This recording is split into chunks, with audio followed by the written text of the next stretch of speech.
March 23rd, 1900. This is just the day before yesterday was his birthday. He passed away March 18th, 1980, just a few days before his 80th birthday. He was an only child. He was a German philosopher. He was born into a Radnick family in Frankfurt, Germany. He was only 22 when he got his PhD and was at Heidelberg University, and he considered himself a psychoanalyst.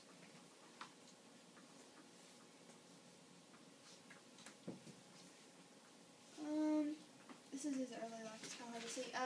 He gave a normal but religious childhood education. His parents felt that it was important that he knew about his religion and took it very seriously, but later on he really didn't care much about it. He just kind of let it go.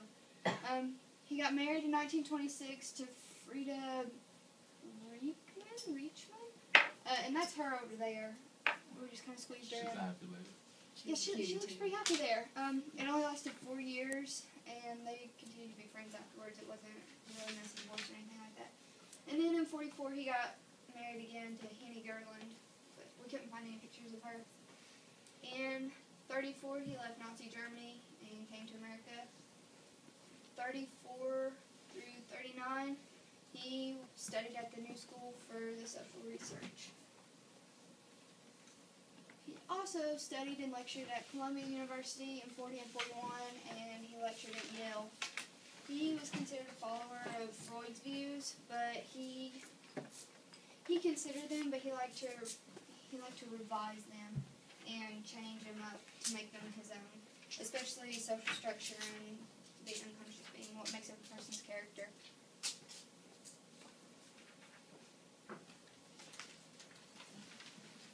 You like to move a lot. I was going to say. His personal life. He didn't have any children, but once again he was married twice. Frida was 10 years older than him. She was also a psychoanalyst. And they worked closely together on the things that he researched and stuff like that. He considered her a good friend, and they worked together. They considered each other's opinions. Until he fled from Germany, there wasn't much known about him other than his marriages and that he was born into a Radnick family. He arrived here in 1933, and he became famous when Escape from Freedom was published in 1941, and everyone considered him a great psychoanalyst then.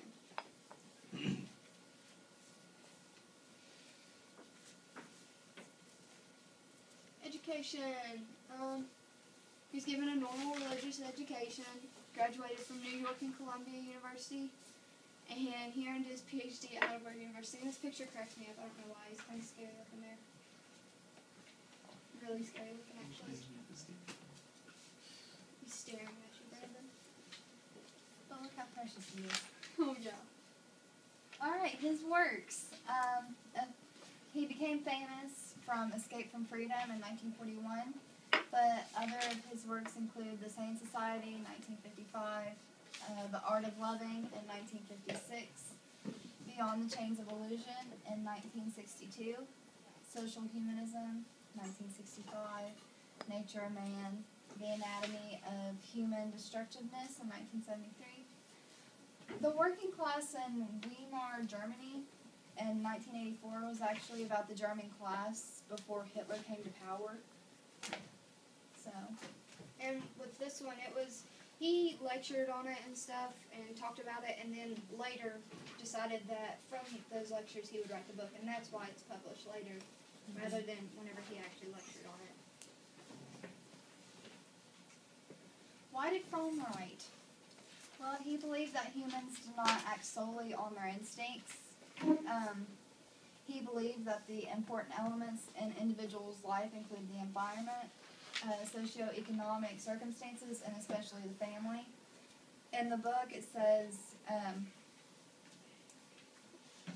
he also explained that character traits inherit individuals such as promptness and neatness satisfy the needs of the prevalent economic community. Such traits may change as the needs of society change, because society helps shape the individual as well. The character is dominated by two forces, which would be necrophilia and biophilia. Necrophilia is the love of death, and biophilia is the love of life. every personality has these traits. It's just which trait is dominant in your life.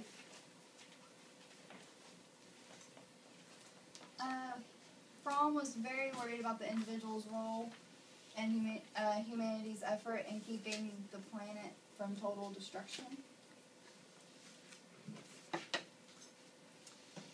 Relevance to Fromm today.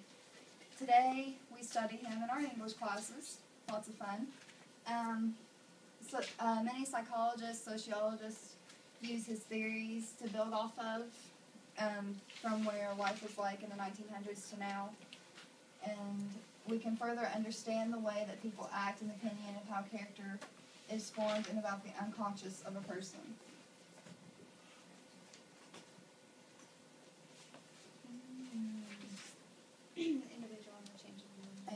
The individual and the chains of illusion.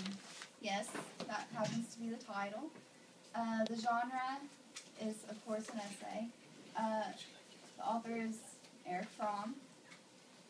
He took a humanistic approach to how he confronted people about how the individual is formed and how the person should act in society.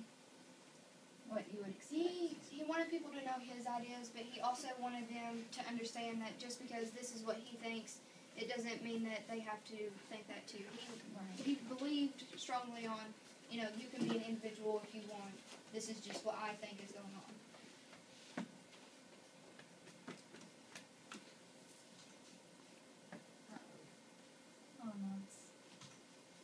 Awards.